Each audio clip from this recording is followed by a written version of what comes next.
Hello again, humans. It is I, Jim the Ape, and I'm not dead!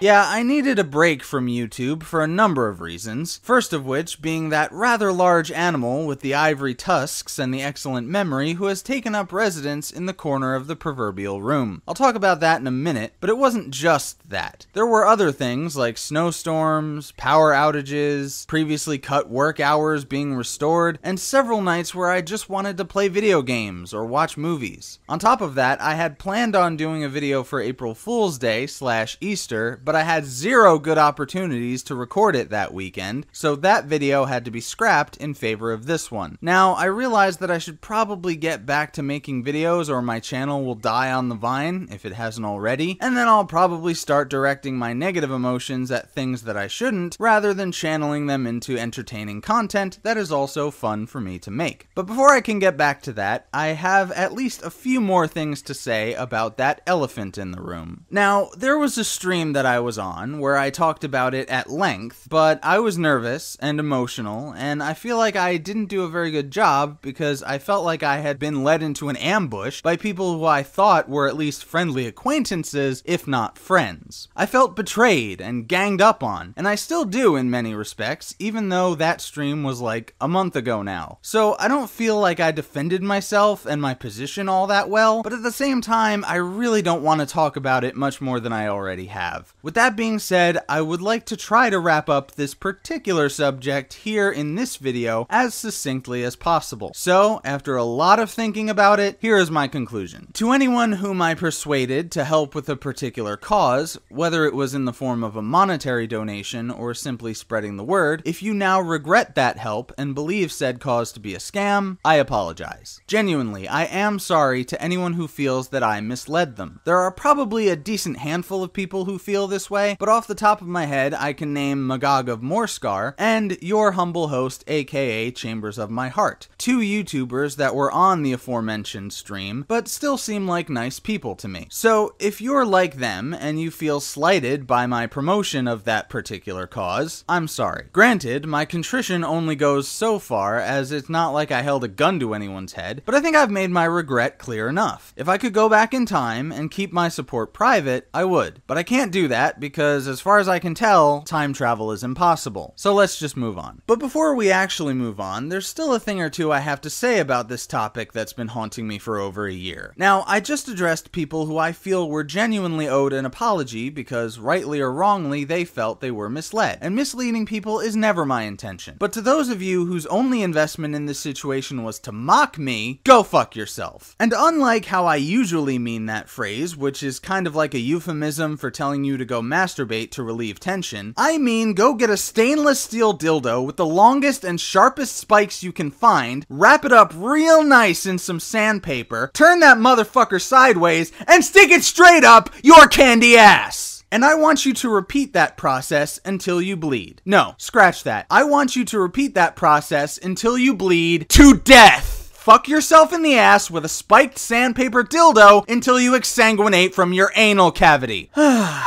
Okay, I think that addresses the two main categories of people who are involved in this situation. So now that I got that too off my chest, the rest is my business and my business alone. Don't try to help me. I'm a grown-ass adult. I make my own decisions, and even if they turn out to be mistakes, I can take care of myself, okay? My personal life is my business, not yours. If you like my content, you're free to stick around and laugh at stupidity with me. If not, the fucking exit door is right on the top right-hand side of your screen there. It's that little X. You move your mouse over to it, you click it, you fuck off. And honestly, that should cover everything about this topic that's worth addressing. No matter who you are, you either fit into one of those two categories of people, or you have no investment in the thing that I'm talking about, and therefore I'm not talking to you in this video. Although I will add that I find it disheartening how many anti-SJWs who I considered to be like-minded individuals decided to arguably abandon skepticism, or at the very very least, abandon the concept of innocent until proven guilty in favor of believing slanderous claims made against the character of someone they don't know without the claimant having met their burden of proof beyond a reasonable doubt. And I use courtroom terms because I believe that's the best way to deal with accusations made against someone. And in this analogy, I am but an inexperienced public defender who didn't provide the best defense, but that shouldn't matter so long as the prosecution fails its burden of proof and the defendant is not found guilty by the law. But it's okay. They're entitled to their opinions and their expressions of said opinions just as much as I am entitled to my disagreement with them, and so on and so forth. And I guess I shouldn't say that I'll never talk about this particular topic again, because who knows, but suffice it to say that I really don't want to, and I'm making this video to try and cover all my bases so that I don't have to talk about it ever again. And I know that I'm not being real specific in this video because I honestly would rather not be, but also because there's a good chance those of you watching this went into it already knowing what the proverbial elephant in the room is. If you don't, I'll leave a link to the stream I was on in the description and you can watch it for context. Just FYI, I don't join the stream until about a half an hour in, but once I do, the entire rest of the stream is pretty much nothing but the subject of this video that I am admittedly quite annoyingly beating around the bush about. I hope you enjoy it, because I sure as fuck didn't. Anyway, I think that covers everything I wanted to cover about you-know-what. Honestly, I probably finished covering the important part 2 or 3 minutes ago and have been aimlessly rambling ever since. But if you like this video, give it a thumbs up. I'll be pleasantly surprised. If you didn't, I suspect you'll let me know. If you like the kind of content I usually do, don't worry, I'll be getting back to that soon. So make sure you're subscribed and click the bell icon to get notifications on the rare occasion that I upload. Follow me on Twitter and BitChute, the former of which is where you'll most likely see signs of life from me every few days, and the latter of which is where I post my videos several hours before YouTube. No new alternate platforms or anything else to plug because of all the aforementioned reasons that kept me from making a video in the first place for this long. Although, I am thinking of incorporating this story and a certain feline-sounding aquamarine life form into a bit of self-mocking t-shirt design. Don't quote me on that though, because a t-shirt store may never happen in the first place. And of course, if you really enjoy my content and don't mind the glacial upload schedule, please consider supporting me on Patreon. I know it's unlikely, but any amount you can spare would be greatly appreciated. As always, thank you for watching. I'll catch you next time. Stay great, apes.